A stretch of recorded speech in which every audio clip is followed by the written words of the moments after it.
Hey, what's up YouTube? It's Guy, and today I wanted to take a look at my Timegrapher, the timing device that I use to check the accuracy of my mechanical and automatic wristwatches.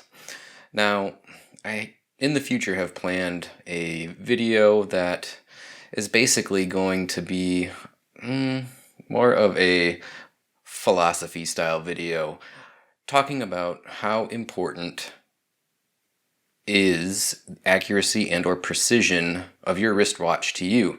And this is a very broadly and hotly debated topic, I have recently found out. Some people just don't care at all, and some people care quite a bit. As you can imagine, because I have a Timegrapher device on my table here, I probably care a lot more than I don't.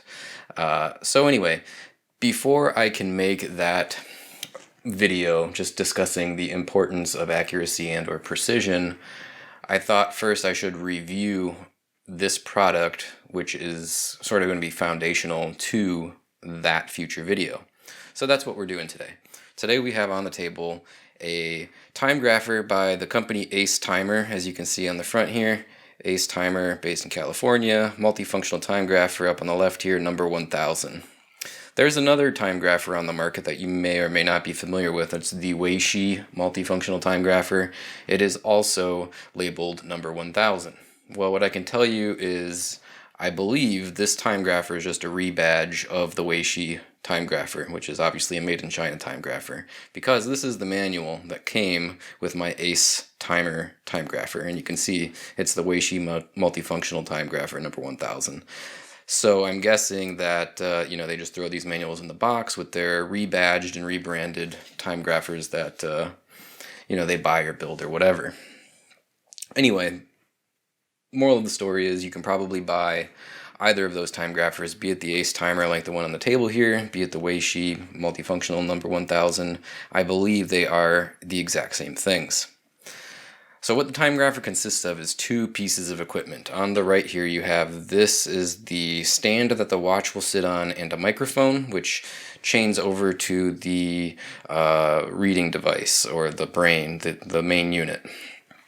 And we're going to use my Seiko SNZG13 just to illustrate how this Timegrapher works for this video. So first thing you're going to do is, what I do anyway, is I put some masking tape on this piece of the stand because it's metal and it will quite probably scratch up your watch if you are not super careful. So just a couple layers of painter's masking tape just to keep the watch safe. From there, go ahead, if it's a bracelet watch, open the bracelet and set the watch on the watch stand / microphone. And that's it, it's in place. Now from here, we'll just flip the unit on.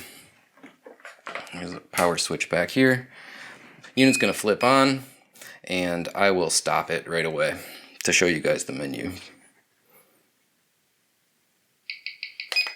Alright, so it will automatically detect the beat and just start going right away. But first things we want to do, we'll push the red stop button, click the menu speaker button. In this menu, we have 4 menu options. Beat rate is automatic, so it will detect that this is a 21,600 vibration or beats per hour movement. You have to enter the lift angle if you want to get an accurate amplitude reading. And the test period is the amount of time that the unit will listen to the watch before it puts out a reading. So every 12 seconds it will put out a new average reading.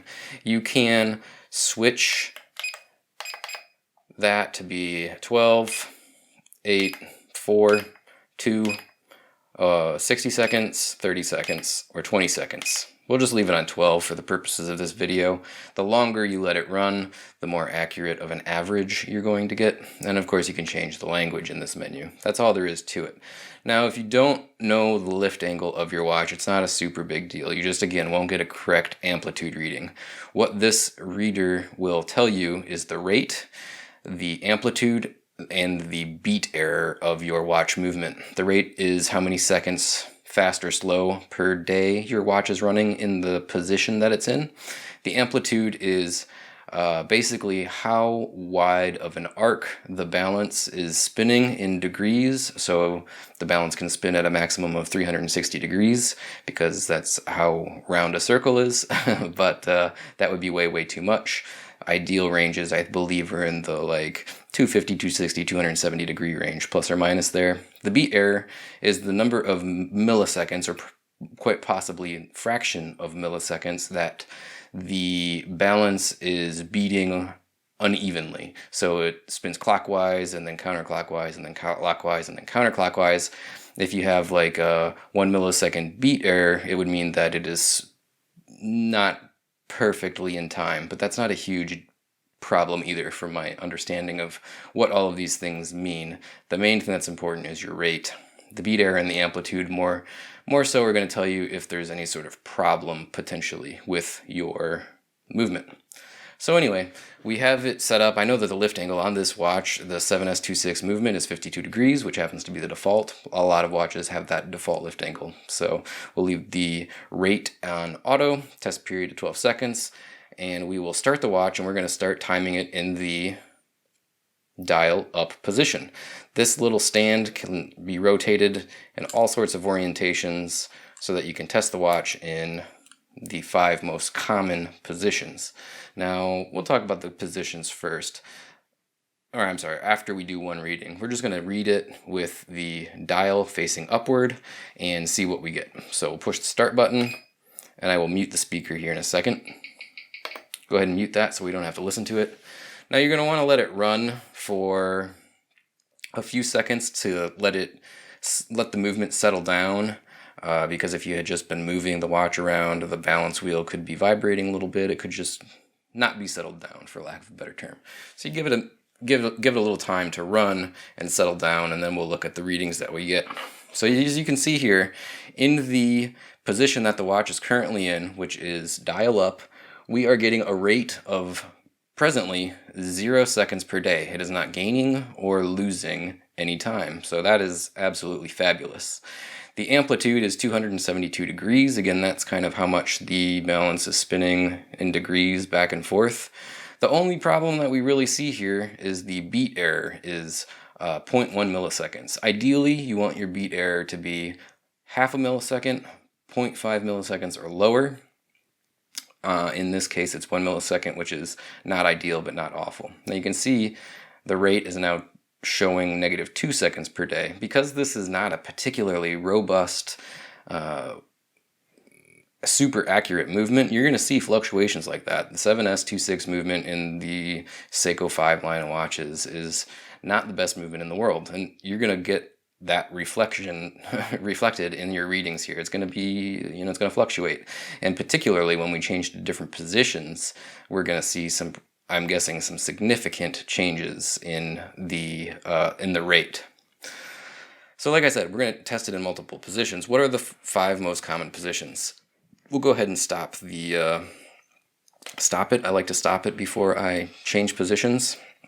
Now, normally what I would do is take notes. I'd write down on a piece of paper the 5 positions that I'm going to test in, and then I would write down the statistics that I get from the reader. So I'd have crown up, and then over to the right of that, I would write down, whatever I'm showing here.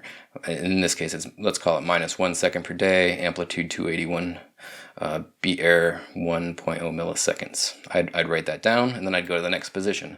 The next position I would test would be crown down, and that's literally just inverting the watch like so.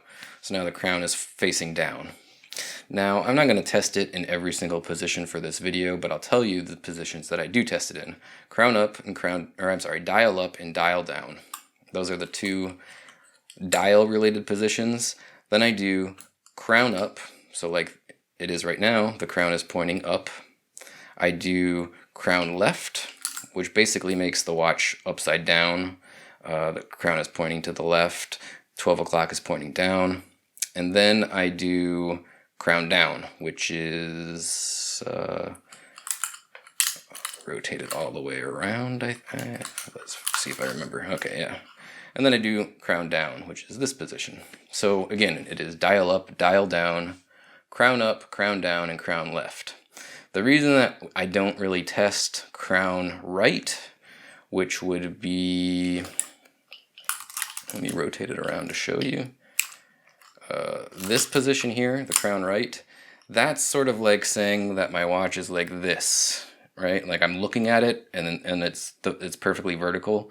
Our watches rarely spend much time in this position, you know, the way we wear them. Crown down is common, crown up might be a little common, dial up obviously common.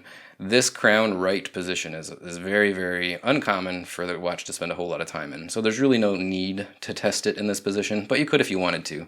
It's not like it's a problem. So anyway, we are going to test it next. We'll do dial down, and we're going to look and see what kind of a difference did we get. Now, since this is all rattling around, we're just going to give it a second again to settle down, because every time you make noise on this, the microphone picks that up and it throws it off. Plus the balance inside the watch has just been jostled a bit. So we give it a 30 seconds, maybe 60 seconds would be ideal, just to settle down. And then when we're ready, we'd push the start button. But we've taken note that in the the dial up position, we were running around -1, maybe 0, -1 seconds per day is the last reading we got. 281 amplitude, 1 milliseconds beat error. So we'll go ahead and restart it in this position and let it run for a little bit. I bet you we're going to get some significant differences in the readings. Usually with these lower end movements you do.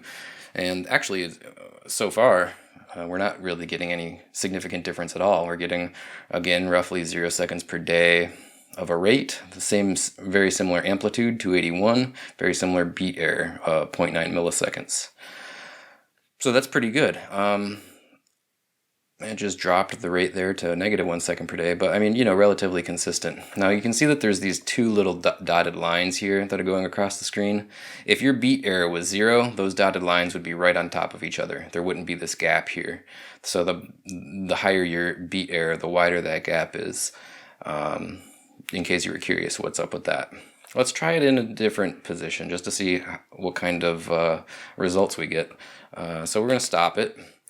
Let's do it in crown up position. This is the position, in my experience, that most watches start to run slower than their other positions. A lot of times if your watch is running fast, if you were to store it overnight in this position with the crown facing up, it would slow it down a little bit. So overnight your watch wouldn't keep running as fast, and on average over the course of days and days and weeks, you'd get a better overall average accuracy by storing it in this position. So I'm curious, will we get lower, some sort of negative seconds per day reading in this position? Let's go ahead and start it up and see what we get. It's going to detect the rate, of course, and we are going to get, yeah, so far, -8 seconds per day, -11 seconds per day. So in that crown up position, we are getting a much slower rate than in dial up or dial down. And that's super common, again, with these less expensive watch movements. In case you can't see that too good, I'll move it up here. So we're at -13 seconds per day. Amplitude is a little bit on the lower side at 230 degrees, and our beat error is a little bit higher at 1.2 milliseconds. Now this could all be regulated and corrected very easily. I've done it on several Seiko watches. It's also very easy to damage your movement. I've done that too, but you can open up that case back and regulate this. In particular, the beat error we could fix relatively easily. So you can see it's still dropping. We're not getting a super stable, super consistent rate in the crown up position. It was at -16, now it's popped back up to -13. There's this concept called, I believe it's called isochronism, and that is the idea that a watch is consistent in all positions. A Rolex, for example, has very good isochronism. I don't know if you can hear that bird outside my window. Sorry, that just interrupted me. I couldn't tell what that was. Regardless, a watch like a Rolex has very good isochronism. So no matter what position you put it in, it's going to have very, very closely similar rates. Seiko 7S26 movements clearly does not have very good positional accuracy. An ETA 2824-2, probably somewhere in the middle. Better positional accuracy or isochronism than the Seiko, but certainly not as good as a Rolex typically has. So, like I said, it's kind of dancing around here. Went as low as -18, and now it's around -12. So yeah, it's gravity, right? Gravity is the main... Oops, wrong button. Is the main force that affects our watch movements. Just out of curiosity, I guess, let's pop it in one more position. Let's do crown left, and let's see if we get similar kinds of readings to the crown up position, or if it's a little more consistent like it is in the dial up or dial down positions. So we'll go ahead and restart the Timegrapher here, and we'll see what we get. The very first reading tends to be just totally way off. You have to, again, give it a few seconds to settle down. But what looks like we're getting so far here, it's a little more accurate than the crown up position, but still a bit slower than the dial up or dial down positions. It's running -3. And again, every 12 seconds it's going to relay back, because that's the test period that we set it to, 12 seconds. It's going to relay back the average over the past 12 seconds. So let's see what we get here. So it's holding around -3 now that it's kind of settled down, just dropped to -4. But again, better accuracy than crown up, but still slower than dial up or dial down. Drop there to -7. Again, like I said, these 7S26 movements are not super accurate or consistent. They are very robust and reliable, and that's one of the reasons why they're so beloved. But if you want an exceptionally accurate watch, you're probably not going to get it with any of the 7S26 Seiko movements. Again, it can be regulated, but just the positional variances are going to be pretty drastically different. That's just the way the nature of the beast with this particular movement. But, whatever, that's not really important. What I wanted to do is show you how this system works as far as the microphone and the stand, and testing the different positions and what all of these readings mean, to the best of my knowledge. In this position, we have a little bit better of a beat error at 0.8 milliseconds. Now, with Seiko watches in particular, it's very easy to open up that case back, and there's 2 arms inside of there. I'll go ahead and stop this and see if I can show you on camera exactly what I'm talking about. Get the microphone here out of the way, and I probably want to open up the bracelet, make it easier to show you guys what I'm talking about. So, pull the watch up here and see if we can get a good look. Alright, you can see right there at the, we'll call this 12 o'clock position. Obviously it's not, it's the 6 o'clock position on the actual dial, but facing up, there is a little jewel and the balance wheel spinning in there, and there's 2 levers or 2 arms. I don't know how well you're picking that up, but there's a lever here and then there's a lever over here.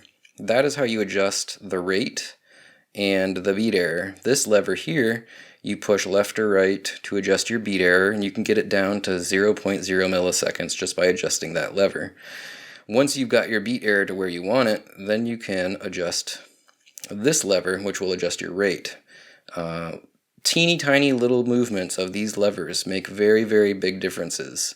So it can be a little maddening going back and forth. One thing that you have to be aware of is that if you slip, you'll hit the spring of your balance wheel, and for all intents and purposes, ruin your movement. Like, you'll have to replace that balance wheel usually. At a minimum, you would have to take it apart and untangle it, but you probably would just have to outright replace it. You can see there's a plus sign and a minus sign here, and then this little portion has a kind of an arrow. So as you push that lever, you'd be moving the arrow to the plus or the minus. When you're adjusting the beat error, you don't know which direction is plus or minus. You just have to play with it and move it back and forth. But that's really all there is to it, to regulate a Seiko movement, in particular the 7S26 that I have here. It is quite easy if you're careful, and you don't, like I said, don't ruin your movement.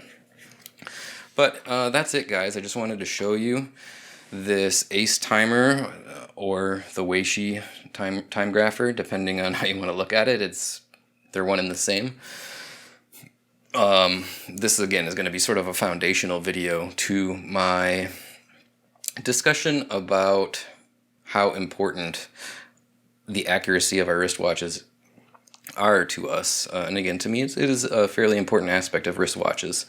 I want them to be as accurate as possible. But it's a very heated debate, and one that I'm sure I'm going to enjoy having with all of the folks in my comments section when I produce that video in the future. Anyway, thanks for tuning in. If you're interested in purchasing one of these Timegraphers, I'll have links to it in the notes below this video on where you can find them. I think that it's something that anybody that is spending any sort of significant amount of money on mechanical or automatic wristwatches and has even the slightest care in the world about accuracy, they should probably buy one. It's relatively inexpensive. They're between $100 and $125. I can't see why you wouldn't want one unless you truly do not care about the accuracy of your watches one bit.